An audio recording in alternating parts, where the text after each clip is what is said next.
Welcome to the Point of No Return podcast, a show at the intersection of technology and strategy. On this show, we interview industry leaders and experts to better understand how they think about strategy during this time of exponential progress. Hey everyone, welcome to the Point of No Return podcast. I'm really happy today to bring to you Mitch Joel, someone that I've been reading and admiring for 10 plus years. I'm really humbled that he took the time to be on the show, to spend some time to sharing his insights. So someone really that I've been looking up to for a long time. So really happy that he took the time. If you don't know Mitch, he's the president of Mirum. It's a WPP digital marketing agency, formerly known as Twist Image, one of the premier Canadian marketing agencies. Marketing Magazine dubbed him the rock star of digital marketing a few years ago, and one of North America's leading digital visionaries. But Mitch is a past chairman and board of directors of the Canadian Marketing Association and a former board member of the Interactive Advertising Bureau of Canada and Postmedia. And he has a long resume, so I'll leave it at that, but you could definitely find more about him online. On the show, we spoke about his evolution from the music world to the digital marketing one, the growth of Twist Image, and then subsequent acquisition and how it became Mirum, the challenge agencies face today, which I found really interesting, and then also how he sees e-commerce still very much underappreciated. And then finally, the growing importance of AI, blockchain, and creativity, and he provided some interesting insights into those three key trends. I'm really lucky to know Mitch, super grateful that he took the time to be on the show. You will not be disappointed with the conversation. Mitch, it's great to see you. Hey, great to see you. Thanks for coming down here. Yeah, absolutely. Thanks for taking time. I realize you're a bit tired from and traveling all the time, so appreciate you taking the time today. We have coffee and tea, and we're good to go. We're good to roll. I guess the first question I've always wanted to ask you is, why did you leave the music industry to jump into the whole digital thing? Yeah, I don't know that I really left the music industry. One of my first jobs was as a music writer, journalist. I then published magazines. And in publishing magazines, I really sort of learned a lot more about advertising, media, distribution models, content. It wasn't just writing anymore. And I fell more in love with that media publishing side of it than I actually did with this sort of content. I love the content, but it became secondary to me really enjoying the process of running a business. My trajectory is, in my second book, Control Alt Delete, I talk about having a very squiggly career. And it wasn't that sort of linear, bottom left to top right arc. And so, from there, I had, helped launch one of the first meta search engines. I got involved in mobile content 20 plus years ago when there wasn't even mobile browsers or apps or anything like that.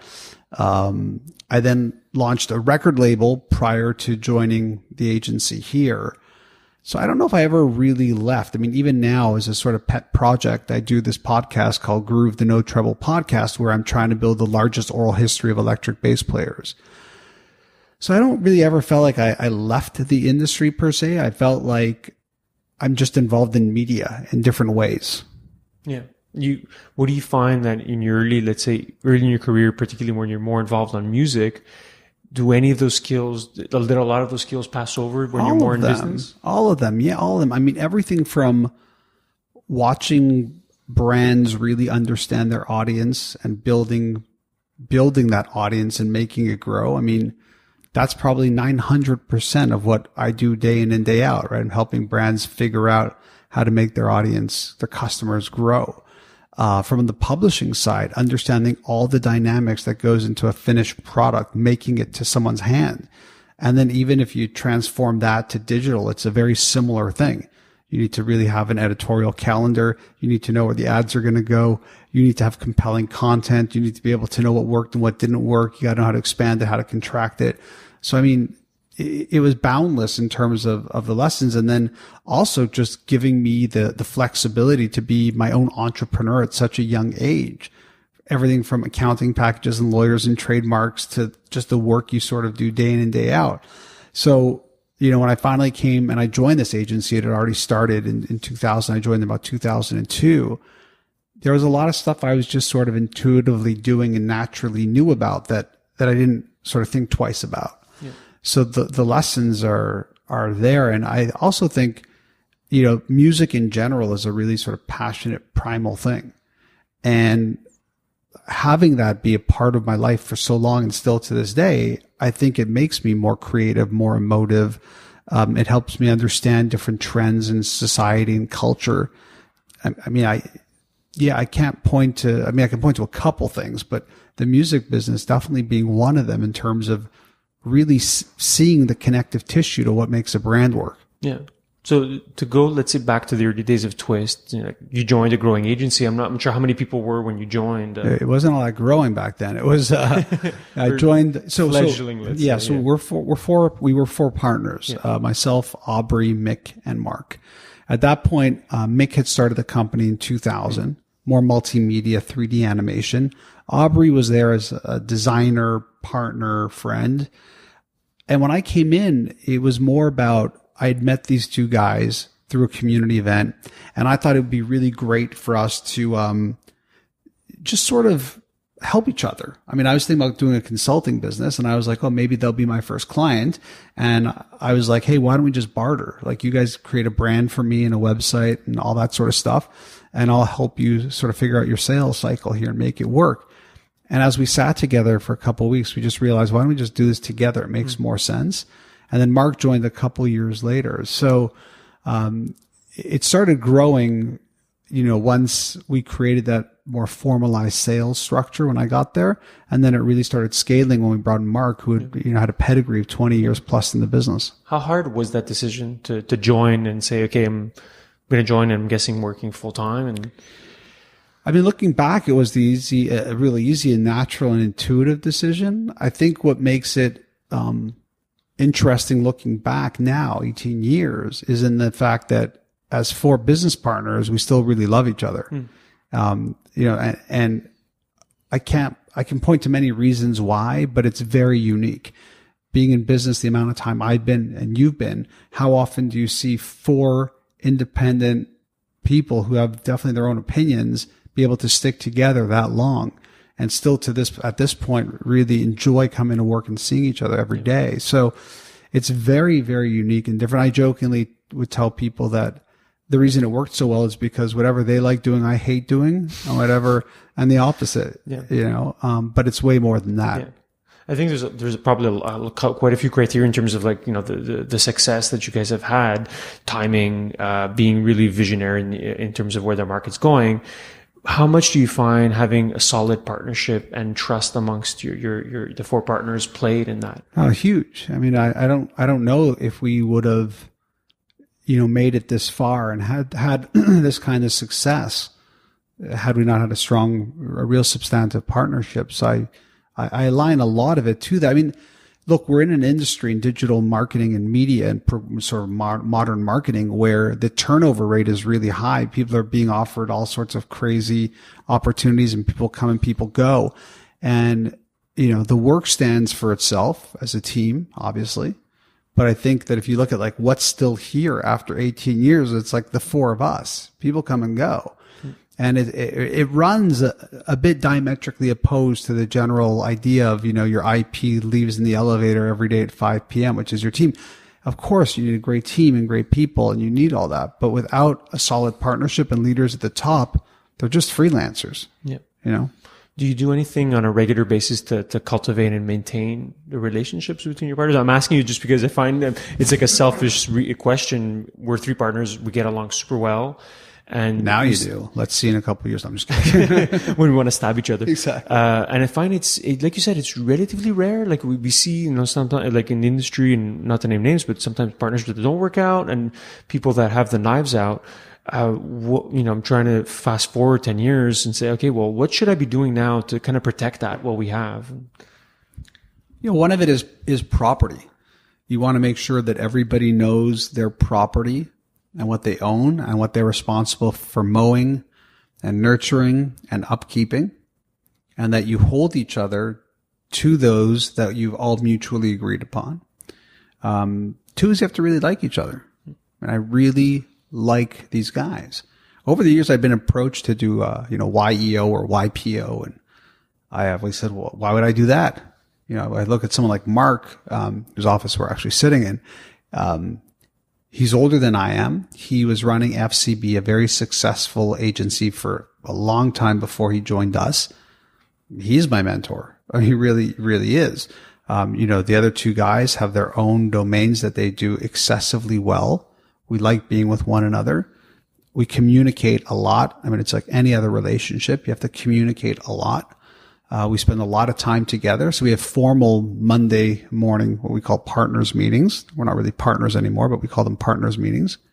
And we just stay connected. I mean, it's really silly, but like we text each other like all the time, jokes and articles and things that we find funny or just ironic things in the business. We're not really friends outside of work. I mean, we are to a certain degree. If we saw each other, we wouldn't be like, hey, but it's not like every night we're hanging out at each other's place and stuff like that. We don't do that. We did a little bit more in the beginning.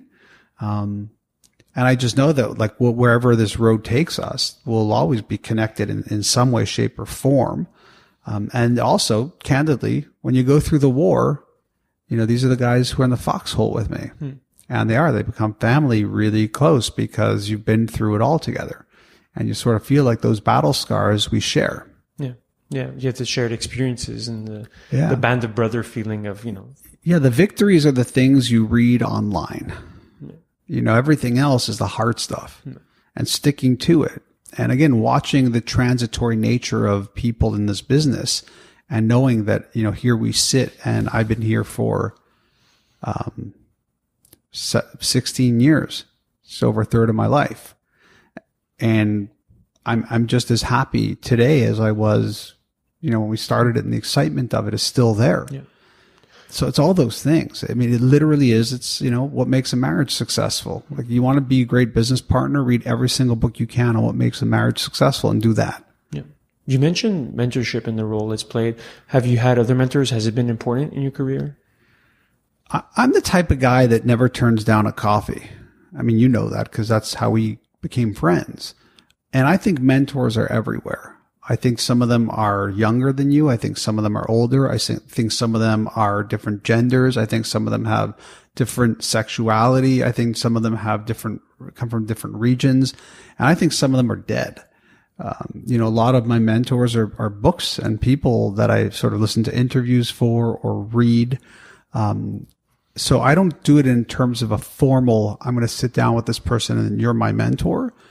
But I spend every day having meetings and conversations with people who are in some way, shape or form mentoring me. Absolutely. And that includes my business partners. I mean, it really is, one of the things that makes something like a YPO or any of those groups works is the forum. That sort of small group.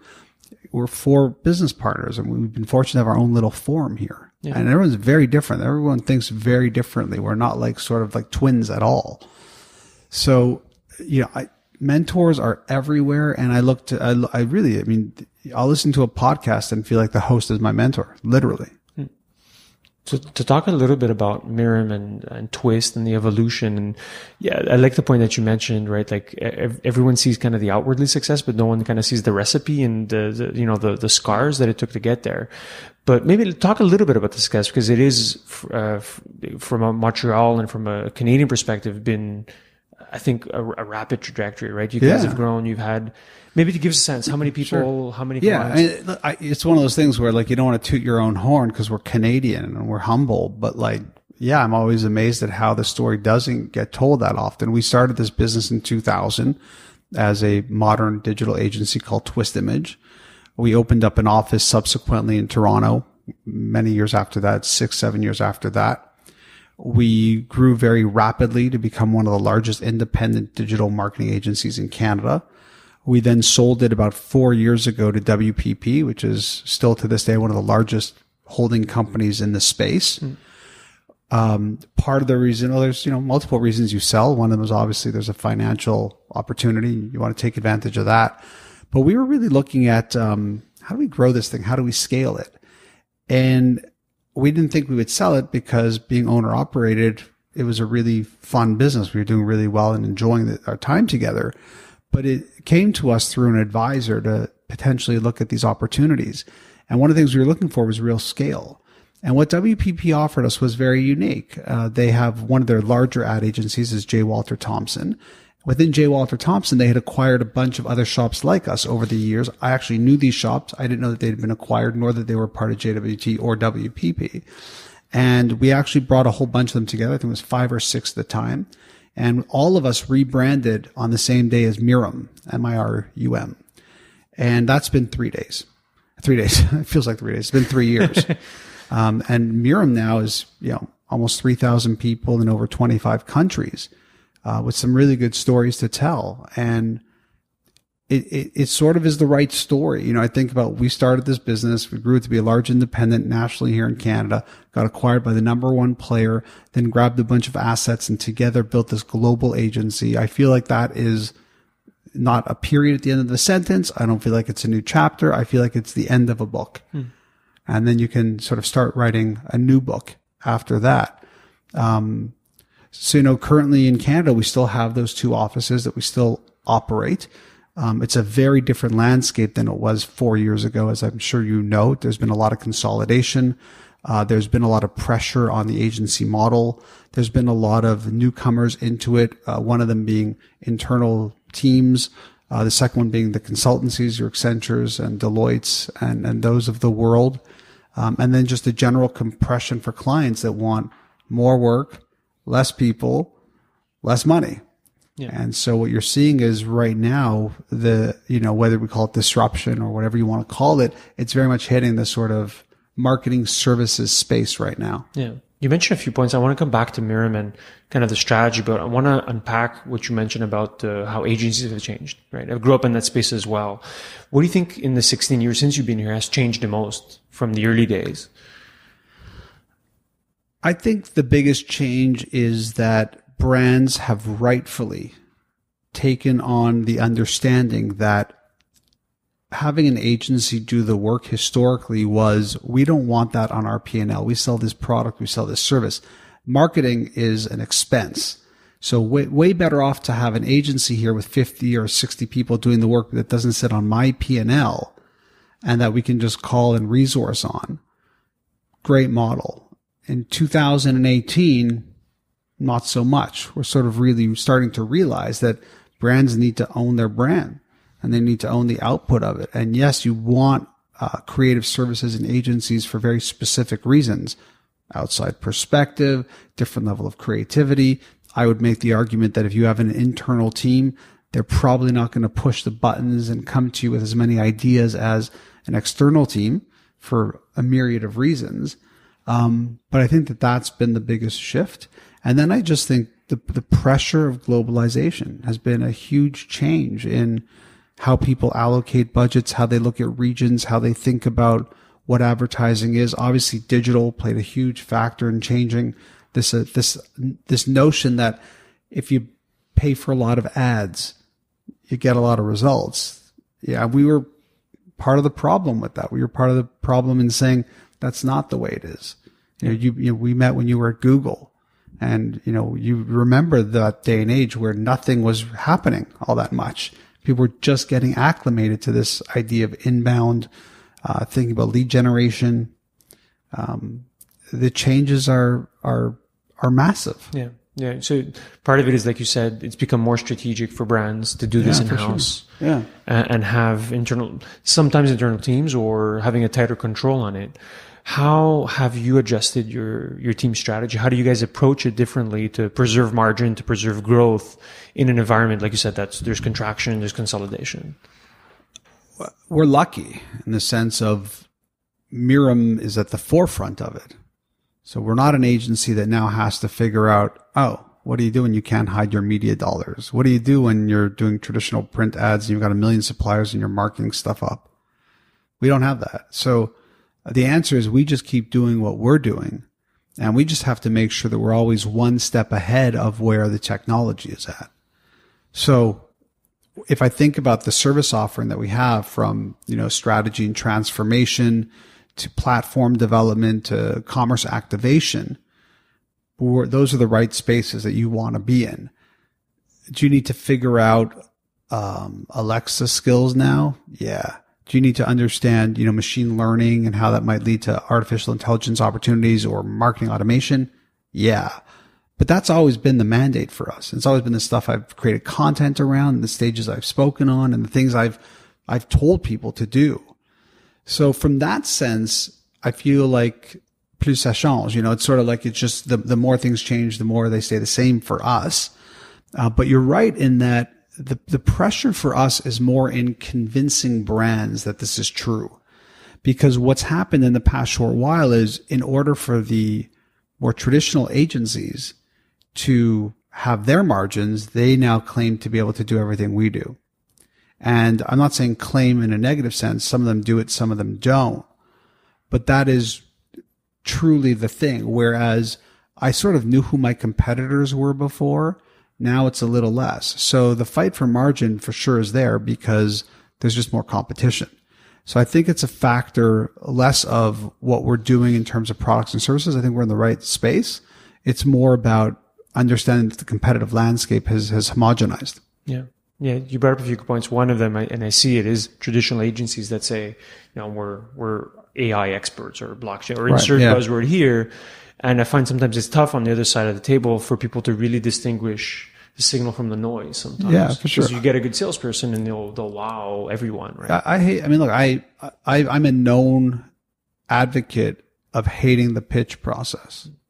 It's just a bunch of BS. We're going to go in there and BS you. You're going to actually BS us. By the way, agencies think that they're BSing. Clients are BSing like 10 times more. Oh, we're doing all this stuff. We've got this. We've got plans to do this. We're doing that. And they're looking across the table because they don't really know how or what they're going to do. I'm not belittling brands. It's typically like, the agencies come in and they show us all this stuff and then it's a bait and switch. I'm like, a lot of times we pitch for business and we win business. And I would tell you that the client's one big bait and switch. What they say they're trying to do, what they say they're doing is usually not even close to what's actually happening. So I believe that, if you really wanted to see what should happen, I think brands should sit down or come and work with the agency for a week and then decide. Yeah. Then you can't, it's not like, we'll hire the right people, then we'll bring in those people. Because in a pitch, you never know what's going on. And I think to me, like coming in and actually doing the work, you'll know pretty quick what the team is like and how good they are on both sides. And I think that that's what it is. The other thing is it's been pretty one-sided for many years. It's like we're the brand and we'll decide which agency we want to work with. I think it should be more balanced, that it should be an interview on both sides. I don't know that every brand is the right fit for Mirum. In fact, no, I know many brands are not the right fit for Mirum. In a state of desperation, though, you'll fight for everything. And I think that creates a lot of the challenges too. What's the grid? What's like the matrix you guys use to say, okay, this is the right client, this is the right opportunity, do you have the right cultural fit, do you have the right business need? It's all those things. I mean, it's not necessarily a formal checklist so much as it is, the general sentiment that we talk about here is, are we able to box in the same weight class? Right? Is it like pound for pound? Do they have a right team to support the work? Are we the right size to support their work? Do they have a mandate that's going to be ongoing and growing? Are they looking for a quick pop versus a long-term relationship? Where do they fit on this sort of true transformation perspective? Like, what are they really trying to do, and can we help them? A lot of times we wind up firing ourselves. It's just not the right fit. I love the business, but it's not the right fit. Yeah.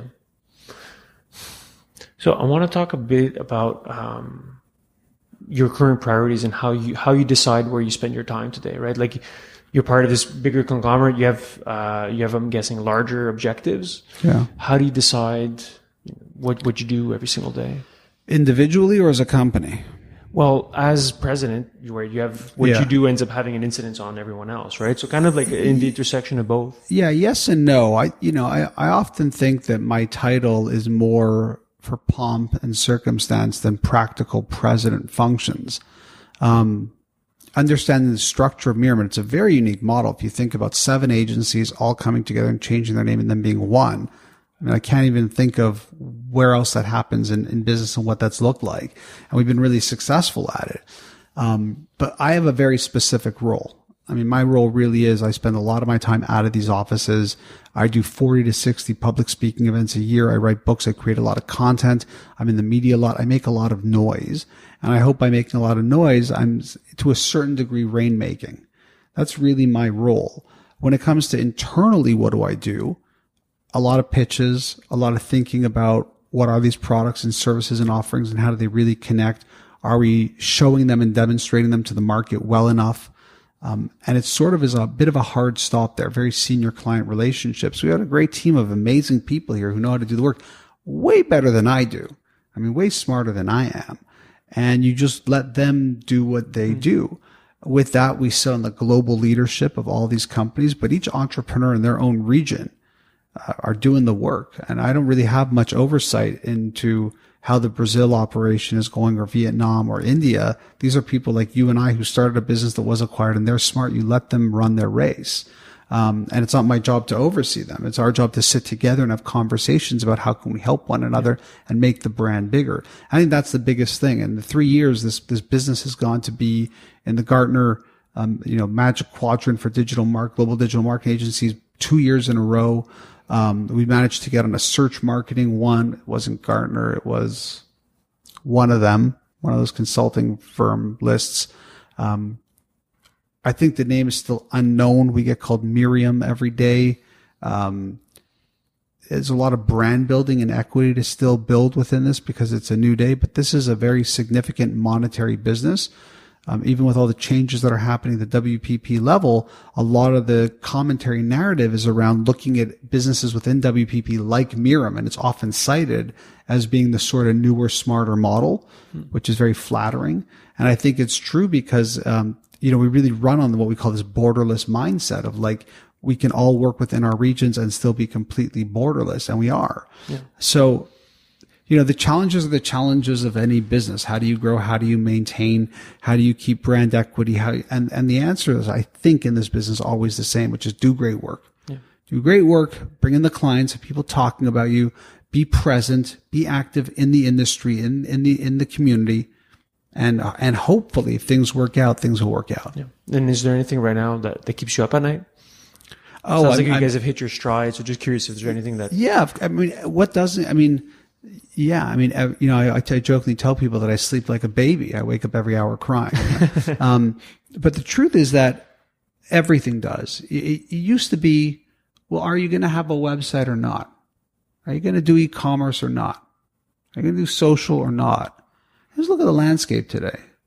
Artificial intelligence, machine learning, blockchain, media attribution, virtual reality, augmented reality, voice. I don't think we've ever seen this many channels enter a market this fast. Still content on top of that. You go on and on, marketing automation on top of that, technology back end, front end. So what keeps me up at night is my fear that I'm not keeping up.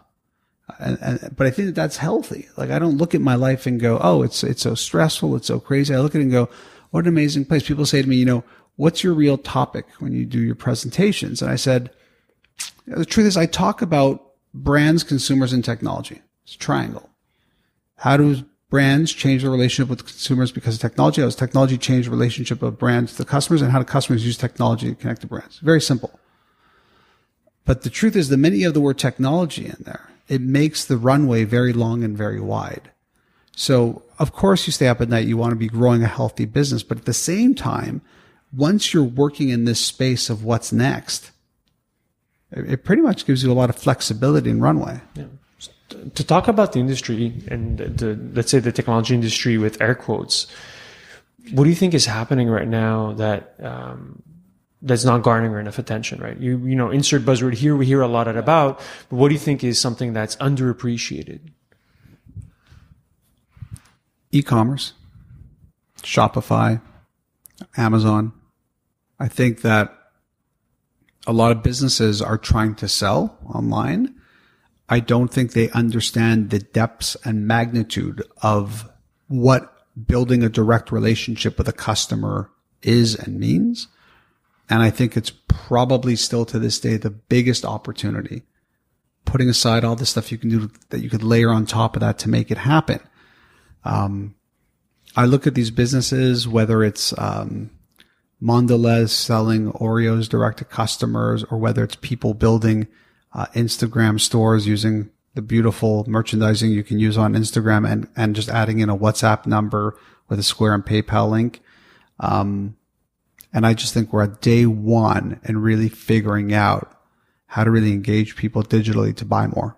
And that to me is number one. Yeah. Yeah. No, it's a good point. And you look at, what I think Jeff Bezos calls, his offices, he calls it, I think, day one, right? Or day zero. I do love that. And it's really interesting because in terms of just adoption, particularly in Canada right now, we're still in single digits, right? We're about to hit, I think, 10 points. It's crazy. So, the tidal wave of e-commerce is still not really hit. And I think people underappreciate it. And at the same time, it kind of challenges, like, should a consumer packaged good brand try and build that direct to consumer relationship, or should they just, outsource it to an Amazon? And that's where it gets tricky because, well, if Amazon owns the consumer relationship and they start building their own products, which they've been proven to do, strategically it becomes a threat, right? But a consumer packaged good company has no DNA to be able to do that, right? Even if it's easy, even if you could set up a store, it takes a lot more than just the technology to do. Well, that's what I mean. That's the direct to customer sort of branding space that I'm really fascinated with. And I think the answer to the question is you do both. One is you don't want the store owned by Amazon. I think that they've built a significant moat around that. I know Elon Musk loves that word. But I still think that when it comes to having that relationship with your customer, you really need to think about what you can do. And look, newsletters are still really powerful, right? I mean, if you're a great brand and you're not just sending me 20% off or free shipping, but really compelling content around your brand that I actually love because I love that type of content, I think those are huge wins in building that trust and that relationship where you actually do the last mile of purchasing. It might become secondary. So you might, be driving to Amazon or Shopify is your own, so it's different, but an Amazon marketplace experience. But if you really own the relationship with that customer, I take no issue to it. So I don't think it's a zero-sum game. But that idea of that adding in things like just the Netflix ideology and streaming ideology of like paying a small amount for access to everything over ownership of one thing. I think there's so many huge things happening now with what brands can do to build a customer relationship. That's where, most of my interest lies. I mean, if I'm curating content at all, it's in that space. Yeah. Yeah, that's a good point because you brought up a few aspects that I want to talk about. One of them, of course, is just the shiny object syndrome, right? Like people tend to say, hey, there's this new like Telegram or whatever, like insert, mot du jour, and people want to try that versus like, hey, have you thought of building like a good newsletter? Like, you own that customer and you don't have to pay the gatekeeper to have access. But I think the more foundational aspect of what you're saying is how important it is to get closer to the customer, just from a value chain perspective. And I tend to riff on this as well. You need to strategically get close to your customer, right? Like why is Netflix so powerful today is because they don't have to go through a distributor, a wholesaler. They satisfy the customer. Why are, newspapers in peril is because their business model is predicated on eyeballs and selling to advertisers versus having consumers as their customers, right? And we see that shift happening, some faster for others, right? Like I think the Times and the Post are good examples, but other newspapers are going to struggle, right? Mm-hmm. So that whole value chain aspect of getting close to your customer, I don't think a lot of people have yet really understood how it works well. Yeah, and just like basic stuff like personalization after that and customization and frequency and how to do it better on a mobile. Right. I mean, how many brands do you know and love and you go and check out their experience on your smartphone? It completely blows. Mm. Brand is busy on stage talking about omni-channel engagement and virtual reality and augmented reality and artificial intelligence and blockchain. And I mean, their site is basically a sucky version of their bigger website. Yeah. And so that to me is my whole, like people say, oh, you're a futurist. I go, I'm not a futurist. I'm a presentist. Mm. Some amazing tools right now that you are just not even close to using well. Where are you spending your time right now in terms of like things that you're looking at that you're exciting, that are just around the corner and you're reading about? I'm really excited about blockchain. I know that's sort of, I hate being a cliche, but I think that this idea, like I think everyone's getting it wrong. I think everyone's focusing on cryptocurrency and not on the underlying technology. I think people talk about the technology like it builds trust without understanding the dynamics of blockchain trust. Blockchain trust, all it really does is, if you take it from a currency standpoint, if I gave you a $5 bill right now, you could look at it and go, it's real. And we know it's somehow been validated because the trust comes from the government that issued it. I love this idea that trust isn't about whether I trust you or you trust me. It's about how the system has embedded the trust in the exchange. And if you just think about it from that perspective, there's a whole lot of interesting applications that could come from it. Because right now we live in a world of copies, and they're not really copies. If you think about it, right? If I give you a PowerPoint file right now, you don't have a copy of it. You have an original version of it, as do I. The idea that we've now digitized the fact that no, if I give it to you, only you have that copy. There's a lot there that's super interesting. That's one area. I really am a big believer in virtual reality too. I've spent enough time with it and watching it to see that that's going to be, the main platform. I don't think we're going to have a wireless mobile web. I think we're just going to have virtual experiences. And I think that's going to come faster than people think. I don't know an event horizon for that. So I'm spending a lot of energy on that. And then the third bucket is just general creativity. I think that creativity has somehow become a commodity, and I don't know why. Great ideas made with love. I don't know that I feel that a lot in our industry anymore. I feel everybody's worried about, rules that are coming in from Europe, or how they're going to be processing data, or how they analyze analytics. But all of that is fine and dandy. You need really good ideas to connect. And so I'm still full on energy for that part. Yeah. Those are three really good trends. I particularly like the last one, where I find it's going to become the key skill set for people, right? Because as things get automated away, right? Like the clerical jobs, the paralegals and the radiologists, right? To a certain extent. Well, what skill becomes more valuable in the market, right? It's having good ideas, is being able to learn, and being able to be creative. My only add-on to that would be, I don't think automation is going to stop at creativity. That's a very human thing to say. It'll stop. Like, we're creative, they're not. I think it is, and we'll get more and more creative really, really quickly.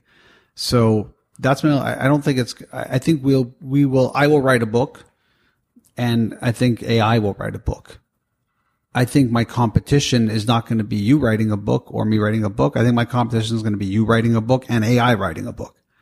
But I think it's a very human thing to think that it's going to stop. Like, we are the special thing. Yeah, we're a special flower that's somehow different. Exactly. Yeah. So I don't buy into that. Well, AI is already writing music, right? And that's it's writing music. It's creating art. It's used often to create certain levels of text in newspapers and stuff like that. It's very early days. Yeah.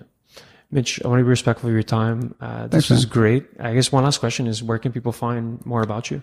Just Google Mitch Joel. All the links are there, and I'm happy to connect. Yeah, amazing. Thank you so much. Yeah, thank you. Thank you for listening to the Point of No Return podcast. Never miss an episode by clicking on the subscribe button on iTunes or Google Play.